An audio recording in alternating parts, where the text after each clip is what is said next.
Assalamualaikum warahmatullahi wabarakatuh. Kepada teman-teman yang saya hormati, perkenalkan nama saya Deliana Safitri, mahasiswa Universitas Terbuka, Prodi Akuntansi Angkatan 2021.2. Kali ini saya akan membahas tentang dampak COVID-19 terhadap ekonomi di Indonesia.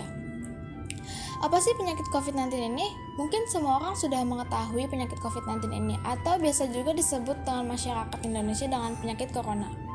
Penyakit ini disebabkan oleh SARS-CoV-2 dan penyebaran penyakit menular ini melalui droplet atau bisa juga melalui percikan air liur ketika sang penderita berbicara, batuk, maupun bersin, atau bisa juga dengan kontak lingkungan dengan sang penderita.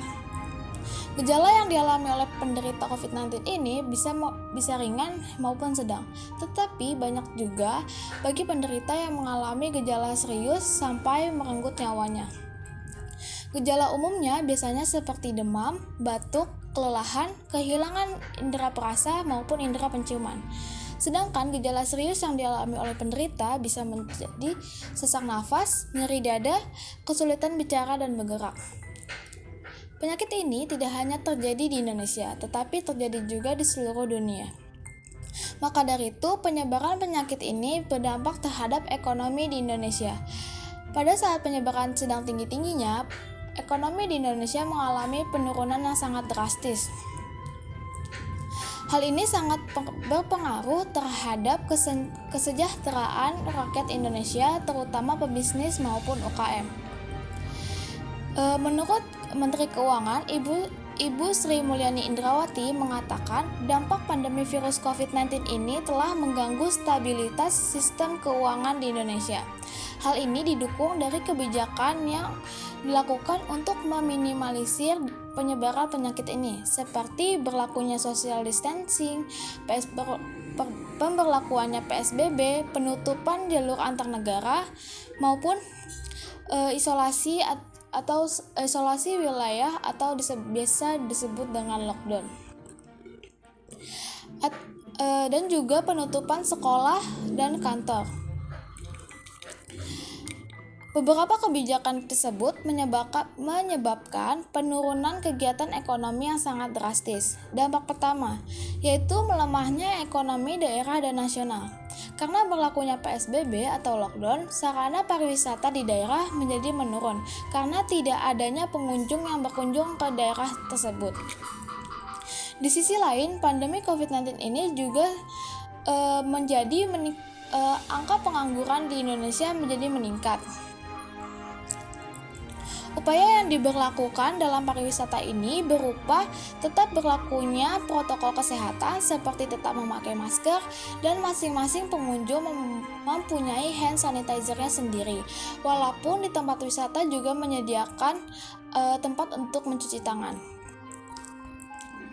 Sejumlah tempat wisata juga sudah memperlakukan untuk menunjukkan sertifikat vaksin minimal dosis pertama. Menurut Menteri Pariwisata dan Ekonomi Kreatif Pak Sandiaga Uno mengatakan bahwa syarat wajib menunjukkan bukti vaksin COVID-19 sebelum berwisata masih didiskusikan. Meski begitu, ia ditunjukkan melalui aplikasi Peduli Lindungi, bukan hanya menjadi sertifikat vaksin digital saja, tetapi bisa juga mengetahui riwayat perjalanan seseorang, maupun kita bisa mengetahui lokasi yang ingin kita tuju itu aman atau tidaknya dari penyakit menular ini. Dampak kedua, dalam keuangan, bagi pebisnis yang memiliki pinjaman atau hutang. Tetapi pemerintah sudah meringankan bagi mereka yang memiliki cicilan atau pinjaman.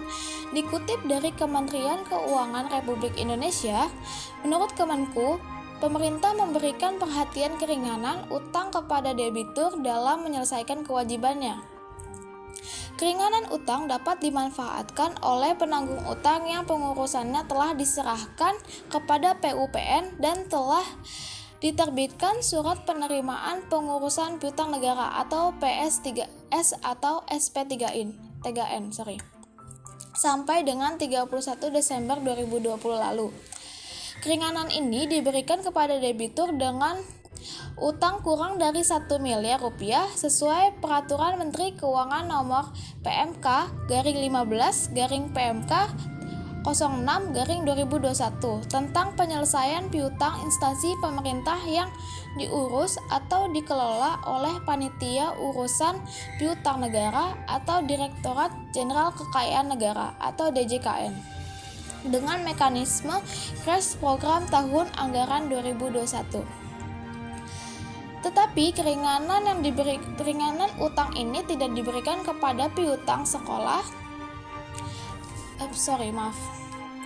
kepada piutang negara yang berasal dari tuntutan ganti rugi atau tuntutan perbendaharaan, berasal dari ikatan dinas, berasal dari aset kredit eks bank likuidasi, piutang negara yang terdapat jaminan penyelesaian utang berupa asuransi, surety bond, penyelesaian setara lainnya. Dampak 3 ini sangat signifikan. Karena penutupan sekolah dan kantor, maka kegiatan belajar mengajar maupun bekerja dilakukan di rumah atau biasa disebut dengan work from home (WFH). Dalam kegiatan ini sangat memanfaatkan teknologi yang ada. Contohnya seperti bisnis online yang memanfaatkan e-commerce atau platform yang ada agar memudahkan para pebisnis berjualan atau memasarkan produknya. Dengan adanya bisnis online ini memiliki potensi pasar yang sangat luas.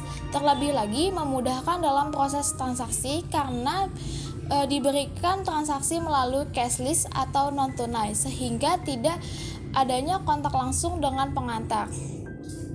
Tidak hanya pebisnis yang bergerak di bidang jual beli barang, tetapi pebisnis yang bergerak di bidang kuliner atau makanan minuman cepat saji juga disediakan e-commerce atau platform yang ada, dan juga disediakan pembayaran atau transaksi secara cashless atau non tunai. Demikian penjelasan tentang dampak COVID-19 ini, kurang lebihnya mohon maaf. Wassalamualaikum warahmatullahi wabarakatuh.